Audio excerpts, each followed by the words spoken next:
Pelajaran IPS kelas 9 semester 2 bab 4, Indonesia dari masa kemerdekaan hingga masa reformasi. Bagian 1. Setiap tanggal 17 Agustus, kita selalu melaksanakan perayaan memperingati Hari Kemerdekaan Negara Republik Indonesia yang kita cintai. Tahukah kamu mengapa kita selalu melaksanakan peringatan itu?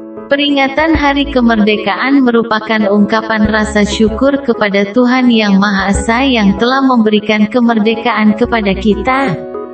Peringatan ini juga merupakan ungkapan terima kasih kita kepada para pahlawan yang telah mengorbankan harta jiwa dan raga mereka untuk kemerdekaan Indonesia. Keberhasilan bangsa Indonesia meraih kemerdekaan telah membawa perubahan besar bagi masyarakat Indonesia. Contoh, ketika masa penjajahan, tidak semua rakyat Indonesia diperbolehkan sekolah. Akibatnya rakyat Indonesia banyak yang bodoh. Setelah Indonesia merdeka, semua rakyat Indonesia bebas bersekolah.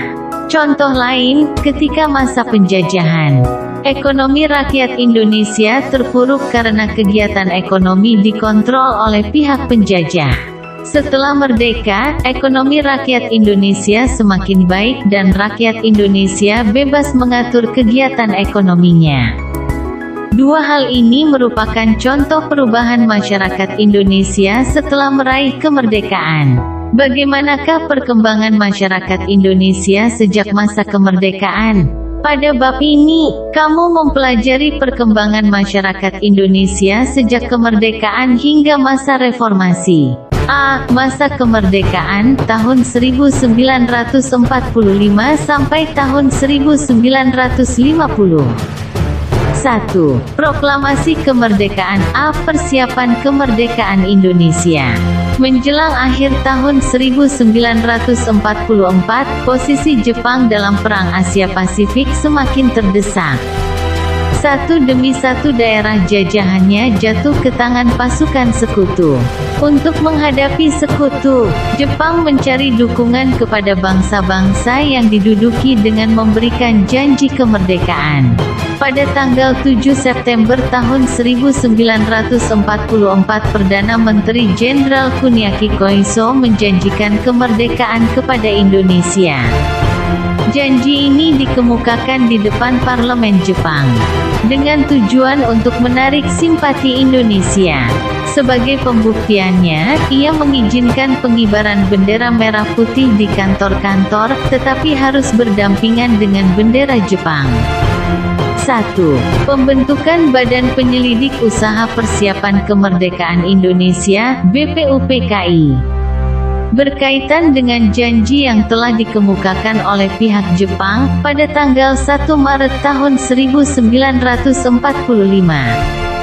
diumumkan pembentukan Badan Penyelidik Usaha-Usaha Persiapan Kemerdekaan, BPUPKI. BPUPKI terdiri dari 63 orang yang diketuai Dr. KRT Rajiman Weddiodiningrat. Dalam aktivitasnya, BPUPKI mengadakan sidang sebanyak 2 kali. Sidang pertama dilaksanakan pada 29 Mei 1 Juni tahun 1945 dan sidang kedua dilaksanakan pada 10-17 Juli tahun 1945. A. Sidang pertama BPUPKI. Sidang BPUPKI yang pertama membahas tentang rumusan dasar negara Indonesia merdeka. Untuk mendapatkan rumusan dasar negara yang benar-benar tepat, maka acara dalam sidang ini adalah mendengarkan pidato dari 3 tokoh utama pergerakan nasional Indonesia, yaitu Muhammad Yamin, Supomo, dan Soekarno. Gagasan mengenai dasar negara yang dikemukakan oleh masing-masing tokoh dapat kamu amati pada tabel 4.1 berikut. Gagasan mengenai rumusan 5 sila dasar negara Republik Indonesia yang dikemukakan oleh Soekarno pada tanggal 1 Juni tahun 1945 dikenal dengan istilah Pancasila. Peristiwa ini dikenang dengan ditetapkannya tanggal 1 Juni sebagai hari lahirnya Pancasila. Sampai akhir masa sidang pertama ini, belum ditemukan kesepakatan rumusan dasar negara Republik Indonesia yang benar-benar tepat. Oleh karena itu, dibentuklah suatu panitia kecil yang beranggota 9 orang yang diketuai oleh Soekarno. Panitia ini dinamakan Panitia 9. Tugasnya adalah mengolah usulan dari anggota BPUPKI mengenai dasar negara Republik Indonesia. Pertemuan Panitia 9 menghasilkan rumusan yang disebut Jakarta Charter atau Piagam Jakarta, yang disetujui secara bulat dan ditandatangani pada tanggal 22 Juni tahun 1945. B. Sidang kedua BPUPKI. Sidang kedua membahas Rencana Undang-Undang Dasar (UUD). Sidang ini juga membicarakan bentuk negara. Mengenai bentuk negara, mayoritas peserta sidang setuju dengan bentuk republik. Selanjutnya BPUPKI membentuk panitia kecil yang beranggotakan 19 orang untuk mempercepat kerja sidang. Panitia ini bernama Panitia Perancang UUD yang diketuai Soekarno. Panitia ini menyepakati Piagam Jakarta dijadikan sebagai inti pembukaan UUD. Panitia Perancang UUD juga membentuk panitia lebih kecil beranggotakan 7 orang yang diketuai oleh Supomo untuk merumuskan batang tubuh UUD. Pada tanggal 14 Juli tahun 1945 panitia perancang UUD yang diketuai Soekarno melaporkan hasil kerja panitia yaitu 1. Pernyataan Indonesia Merdeka. 2. Pembukaan Undang-Undang Dasar. 3. Batang tubuh UUD. Dengan demikian, panitia perancang UUD telah selesai melaksanakan tugasnya. Pada tanggal 16 Juli tahun 1945, BPUPKI menerima dengan bulat naskah Undang-Undang Dasar yang dibentuk Panitia Perancang UUD. 2. Pembentukan Panitia Persiapan Kemerdekaan Indonesia (PPKI). Pada tanggal 7 Agustus tahun 1945 BPUPKI dibubarkan karena dianggap telah menyelesaikan tugasnya, yaitu menyusun rancangan Undang-Undang Dasar bagi negara Indonesia. Selanjutnya dibentuklah Panitia Persiapan Kemerdekaan Indonesia (PPKI). Ketua PPKI adalah Soekarno dan wakilnya Muhammad Hatta. Sebagai penasihat diangkat Ahmad Subarjo. Pada awal pembentukannya, jumlah anggota PPKI terdiri atas 21 orang, kemudian ditambah 6 orang, jadi jumlahnya 27 orang. Tugas utama PPKI adalah mempersiapkan segala sesuatu berkaitan dengan keperluan pergantian kekuasaan dari pihak Jepang kepada bangsa Indonesia. Secara simbolik, PPKI dilantik oleh Jenderal Tarauchi. Pada tanggal 9 Agustus tahun 1945 dengan memanggil 3 tokoh nasional yakni Soekarno, Muhammad Hatta, dan Dr. Rajiman Widyodiningrat dipanggil ke Saigon, Dalat, Vietnam untuk menerima informasi tentang kemerdekaan Indonesia. Informasi tersebut, yaitu pelaksanaan kemerdekaan akan dapat dilakukan dengan segera dan wilayah Indonesia adalah seluruh wilayah bekas jajahan Hindia Belanda. B. Peristiwa Rengas Dengklok. Peristiwa Rengas Dengklok diawali oleh peristiwa menyerahnya Jepang tanpa syarat kepada pasukan sekutu pada tanggal 14 Agustus tahun 1945. Berita tentang menyerahnya Jepang kepada sekutu diketahui oleh beberapa tokoh pemuda, terutama Sultan Syahrir. Kemudian Syahrir dan beberapa tokoh pemuda segera menemui Muhammad Hatta yang saat itu baru datang dari Dalat, Vietnam. Bersama Muhammad Hatta, Syahrir dan beberapa pemuda menemui Soekarno di rumahnya. Syahrir mengusulkan Soekarno-Hatta agar secepatnya memproklamasikan kemerdekaan tanpa melalui PPKI karena sekutu akan menganggap kemerdekaan Indonesia sebagai suatu kemerdekaan hasil pemberian Jepang. Usulan Syahrir tersebut tidak disetujui oleh Soekarno-Hatta. Mereka berpendapat pelaksanaan proklamasi harus melalui PPKI sesuai dengan prosedur maklumat Jepang, yaitu pada tanggal 24 Agustus tahun 1945. Mereka beralasan bahwa meskipun Jepang telah kalah, namun kekuatan militernya di Indonesia harus diperhitungkan demi menjaga hal-hal yang tidak diinginkan. Perbedaan sikap ini mendorong para pemuda kembali berunding pada pukul 24 menjelang tanggal 16 Agustus tahun 1945. Rapat itu dihadiri oleh Sukarni, Hairul Saleh, Yusuf Kunto, Dr. Muwardi, Syudangko Singgih, dan Dr. Sucipto. Hasil perundingan itu menyepakati untuk membawa Soekarno-Hatta keluar kota dengan tujuan menjauhkan mereka dari pengaruh Jepang. Selanjutnya, pada tanggal 16 Agustus tahun 1945 pukul 4.30, Soekarno-Hatta dibawa para pemuda Rengas Dengklok, Karawang, Jawa Barat. Sesampainya di Rengas Dengklok, Soekarno-Hatta dan rombongannya disambut baik oleh pasukan peta pimpinan Syudangko Subeno. Niat para pemuda untuk mendesak Soekarno-Hatta tidak terlaksana. Kedua tokoh golongan tua tersebut masih mempunyai wibawa yang cukup besar. Soekarno-Hatta tetap pada pendiriannya untuk tidak melaksanakan proklamasi kemerdekaan sebelum ada pernyataan resmi dari pihak Jepang tentang menyerahnya Jepang kepada sekutu. Selain itu, kemerdekaan tetap harus dimusyawarahkan dulu dalam sidang PPKI. Di tengah suasana tersebut, Ahmad Subarjo datang beserta sekretaris pribadinya, Sudiro pada pukul 17.30 waktu Indonesia Barat. Ahmad Subarjo memberitahukan kebenaran menyerahnya Jepang kepada sekutu. Mendengar berita itu, Soekarno-Hatta akhirnya bersedia memproklamasikan kemerdekaan Indonesia di Jakarta. Ahmad Subarjo memberikan jaminan dengan nyawanya sendiri bahwa proklamasi kemerdekaan akan dilaksanakan esok hari selambat-lambatnya pukul 12 waktu Indonesia Barat.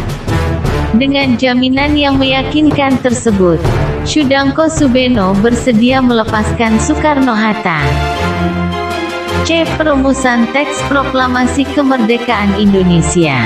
Pada malam hari, tanggal 16 Agustus tahun 1945, pukul 20 waktu Indonesia Barat, Soekarno-Hatta beserta rombongan berangkat menuju Jakarta. Mereka tiba di Jakarta pada pukul 23, lalu menuju rumah kediaman Laksamana Maeda. Tempat ini dianggap aman dari ancaman militer Jepang. Karena Laksamana Maeda adalah kepala kantor penghubung Angkatan Laut di daerah kekuasaan Angkatan Darat. Di kediaman Laksamana inilah rumusan teks proklamasi disusun. Soekarno menuliskan konsep proklamasi kemerdekaan Indonesia yang akan dibacakan esok harinya. Hatta dan Ahmad Subarjo menyumbangkan pikirannya secara lisan. Kalimat pertama dari teks proklamasi merupakan saran Ahmad Subarjo, sedangkan kalimat terakhir merupakan sumbangan dari Hatta. Kalimat pertama berisi pernyataan kehendak bangsa Indonesia untuk merdeka, dan kalimat kedua berisi pernyataan mengenai pemindahan kekuasaan. Pada pukul 4 waktu Indonesia Barat, Soekarno membacakan hasil rumusan tersebut. Akhirnya, seluruh tokoh yang hadir pada saat itu menyetujui secara bulat konsep proklamasi tersebut. Permasalahan muncul mengenai siapa yang harus menandatangani teks proklamasi tersebut. Hatta mengusulkan agar teks proklamasi itu ditandatangani oleh seluruh yang hadir sebagai wakil bangsa Indonesia. Sukarni dari golongan muda mengajukan usul bahwa teks proklamasi tidak perlu ditandatangani oleh semua yang hadir, tetapi cukup oleh Soekarno dan Hatta saja atas nama bangsa Indonesia. Sukarni juga mengusulkan agar Soekarno yang membacakan teks proklamasi tersebut.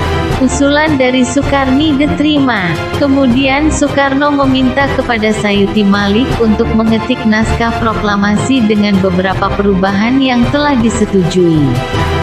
Ada 3 perubahan yang terdapat pada naskah hasil ketikan Sayuti Malik, yaitu 1. Kata tempo diganti menjadi tempo.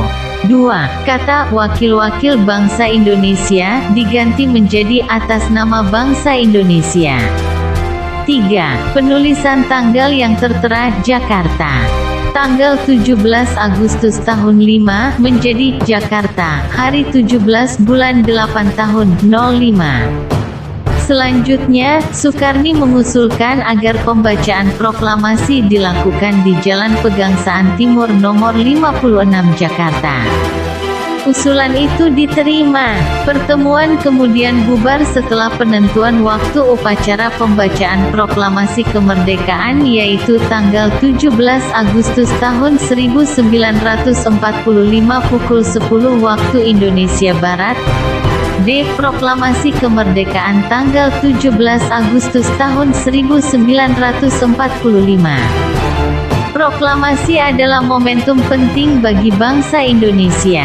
Kemerdekaan bangsa Indonesia merupakan langkah awal untuk menata diri agar diakui keberadaannya oleh dunia internasional. Sejak pagi tanggal 17 Agustus tahun 1945, persiapan upacara pembacaan proklamasi kemerdekaan dilakukan di Jalan Pegangsaan Timur nomor 56. Halaman rumah Soekarno sudah dipadati oleh massa menjelang pembacaan teks proklamasi. Dr. Muwardi memerintahkan kepada Latif Hendraningrat untuk menjaga keamanan pelaksanaan upacara. Latif dalam melaksanakan pengamanan dibantu oleh Arifin Abdurrahman untuk mengantisipasi gangguan tentara Jepang. Tepat pukul 10 waktu Indonesia Barat, upacara proklamasi kemerdekaan Indonesia dimulai. Setelah pidato dan pembacaan proklamasi selesai, kemudian dilakukan pengibaran bendera merah putih oleh Latif Hendraningrat dan S. Suhud. Rakyat yang hadir serempak menyanyikan lagu kebangsaan Indonesia Raya. Upacara proklamasi ditutup oleh sambutan Wali Kota Jakarta, Suwiryo dan Dr. Muwardi. Peristiwa yang sangat bersejarah tersebut berlangsung secara sederhana dan hanya memakan waktu kurang dari 1 jam. Meskipun demikian, peristiwa tersebut membawa pengaruh yang luar biasa hebatnya bagi bangsa Indonesia. Proklamasi kemerdekaan ini merupakan tonggak berdirinya negara Republik Indonesia yang berdaulat. Sambutan rakyat terhadap proklamasi kemerdekaan. Puncak perjuangan bangsa dalam merebut kemerdekaan dari tangan penjajah adalah dengan diproklamasikannya kemerdekaan Indonesia pada tanggal 17 Agustus tahun 1945. Sebagian besar rakyat Indonesia dapat dengan cepat menanggapi hakikat dari makna proklamasi itu. Namun demikian, ada juga yang menanggapi kemerdekaan itu adalah bebas dari segala-galanya. Sehingga mereka berusaha melawan kekuatan yang selama ini membelenggunya. Sikap inilah yang pada gilirannya memunculkan perlawanan-perlawanan baik terhadap tentara Jepang maupun kepada penguasa pribumi yang pada zaman kolonial Belanda maupun Jepang berpihak kepada penjajah. 1. Rapat raksasa di lapangan Ikada. Rakyat Indonesia, baik di pusat maupun di daerah, pada umumnya melakukan aksi-aksi yang mendukung diproklamasikannya kemerdekaan Indonesia. Para pemuda yang dipelopori oleh Komite Fan Aksi Menteng 31, di pusat. Dalam hal ini Jakarta menghendaki agar para pemimpin perjuangan kemerdekaan mau bertemu dengan rakyat dan berbicara di hadapan mereka mengenai kemerdekaan Indonesia sebagai puncak perjuangan bangsa. Rencana ini dilaksanakan dengan 2 cara, yaitu persiapan pengerahan massa dan menyampaikan rencana itu kepada Presiden. Presiden Soekarno dan Wakil Presiden Muhammad Hatta yang terpilih secara aklamasi oleh PPKI, menyetujui rencana tersebut, demikian juga dengan para menteri yang telah dilantik. Masalah yang menjadi perhatian adalah sikap tentara Jepang dengan rencana tersebut. Presiden harus mempertimbangkan rencana tersebut dengan matang agar tidak terjadi bentrokan dengan massa. Presiden memutuskan untuk mengadakan sidang kabinet di kediaman Presiden. Sidang kabinet diselenggarakan pada tanggal 9 September tahun 1945 dan berlangsung sampai tengah malam.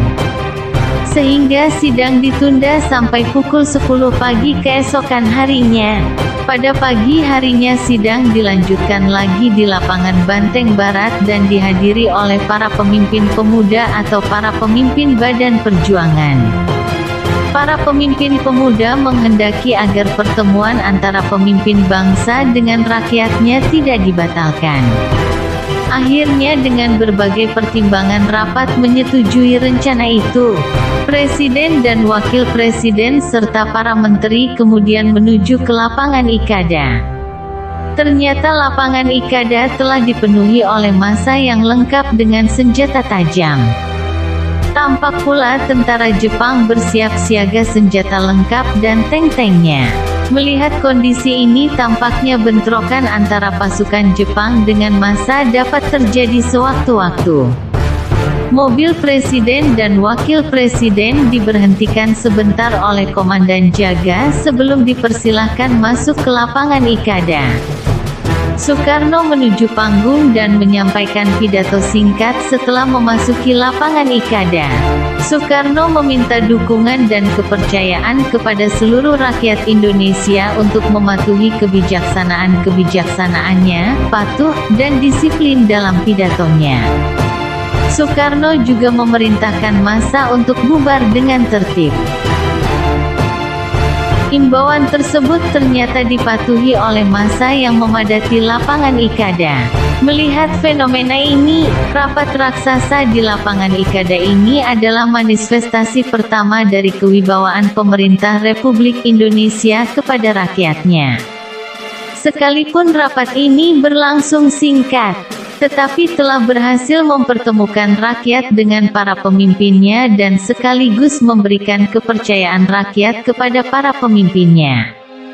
2. Tanggapan di berbagai daerah terhadap proklamasi. Berita proklamasi segera menyebar ke berbagai daerah di Indonesia. Pekik merdeka mewarnai salam masyarakat Indonesia di setiap gang, pasar, lembaga pendidikan, dan berbagai tempat umum lainnya. Rasa syukur atas kemerdekaan dilakukan dengan berbagai cara.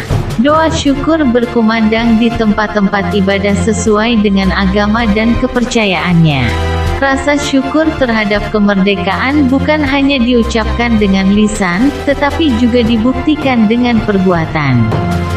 Semangat kemerdekaan telah membakar keberanian rakyat Indonesia di berbagai daerah. 2. Terbentuknya Negara Kesatuan Republik Indonesia.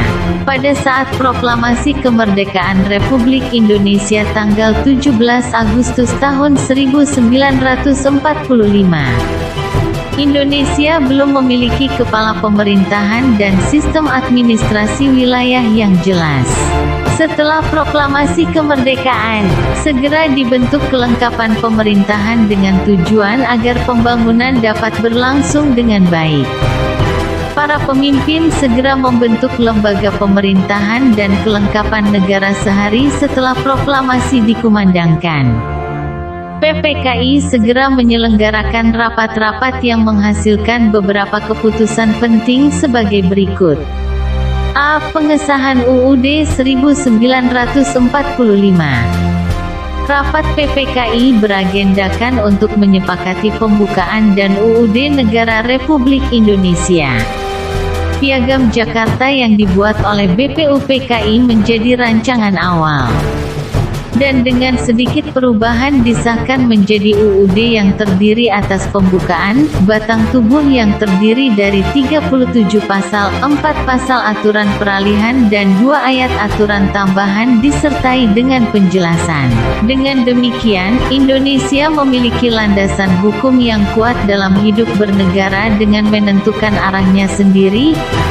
B. Pemilihan Presiden dan Wakil Presiden. Soekarno dan Hatta ditetapkan sebagai Presiden dan Wakil Presiden pertama Republik Indonesia secara aklamasi dalam musyawarah untuk mufakat. Lagu Kebangsaan Indonesia Raya mengiringi penetapan Presiden dan Wakil Presiden terpilih. C. Pembagian wilayah Indonesia. Rapat PPKI tanggal 19 Agustus tahun 1945 memutuskan pembagian wilayah Indonesia menjadi 8 provinsi di seluruh bekas jajahan Hindia Belanda. Kedelapan provinsi tersebut adalah Sumatera, Jawa Barat, Jawa Tengah, Jawa Timur, Sunda Kecil, Maluku, Sulawesi, dan Kalimantan. D. Pembentukan kementerian. Ahmad Subarjo melaporkan hasil rapat panitia kecil yang dipimpin olehnya. Hasil rapat panitia kecil mengajukan adanya 13 kementerian. Pada tanggal 2 September tahun 1945, dibentuk susunan Kabinet Republik Indonesia yang pertama. Kabinet ini merupakan kabinet presidensial yang bertanggung jawab kepada Presiden. Anggotanya diangkat dan diberhentikan oleh Presiden. Tugasnya membantu Presiden dalam menjalankan roda pemerintahan sesuai amanat UUD 1945. Adapun susunan Kabinet Republik Indonesia yang pertama tersebut adalah sebagai berikut. 1. Menteri Dalam Negeri R.A. Wiranata-Kusuma. 2. Menteri Luar Negeri Ahmad Subarjo. 3. Menteri Keuangan A.A. Maramis. 4. Menteri Kehakiman Supomo. 5. Menteri Kemakmuran Surahman Cokro Adisurjo. 6. Menteri Keamanan Rakyat Supriyadi. 7. Menteri Kesehatan Dr. Buntaran Martoatmojo. 8. Menteri Pengajaran Ki Hajar Dewantara. 9. Menteri Penerangan Amir Syarifuddin. 10. Menteri Sosial Iwa Kusuma Sumantri. 11. Menteri Pekerjaan Umum Abikusno Cokro Sujoso. 12. Menteri Perhubungan AI Abikusno Cokro Sujoso. 13. Menteri Negara Wahid Hashim. 14. Menteri Negara Otto Iskandar Dinata. 15. Menteri Negara RH Sartono. 16. Menteri Negara M. Amir. Selain itu, diangkat pula 4 pejabat negara yang mengepalai beberapa lembaga negara, antara lain Kusuma Hatmaja, Mahkamah Agung, Gatot Taruna Miharja, Jaksa Agung, AG Pringgodikdo, Sekretaris Negara, dan Soekarjo Wiryo Pranoto, Juru Bicara Negara. E. Pembentukan Komite Nasional Indonesia Pusat (KNIP).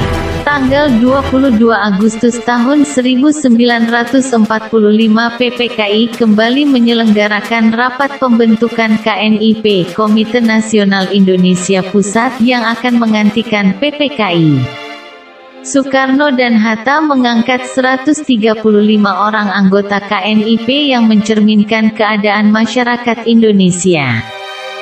Seluruh anggota PPKI kecuali Soekarno dan Hatta menjadi anggota KNIP yang kemudian dilantik pada tanggal 29 Agustus tahun 1945. Tugas dan wewenang KNIP adalah menjalankan fungsi pengawasan dan berhak ikut serta dalam menetapkan garis-garis besar haluan negara (GBHN). F. Membentuk kekuatan pertahanan dan keamanan. Pada tanggal 23 Agustus Presiden Soekarno mengesahkan secara resmi Badan Keamanan Rakyat (BKR) sebagai badan kepolisian yang bertugas menjaga keamanan. Sebagian besar anggota BKR terdiri dari mantan anggota PETA, KNIL, dan HEIHO. Pada tanggal 5 Oktober berdirilah TKR, Tentara Keamanan Rakyat. Supriyadi, tokoh perlawanan tentara peta terhadap Jepang di Blitar, terpilih sebagai pimpinan TKR. Atas dasar maklumat itu, Urip Sumiharjo segera membentuk markas besar TKR yang dipusatkan di Yogyakarta.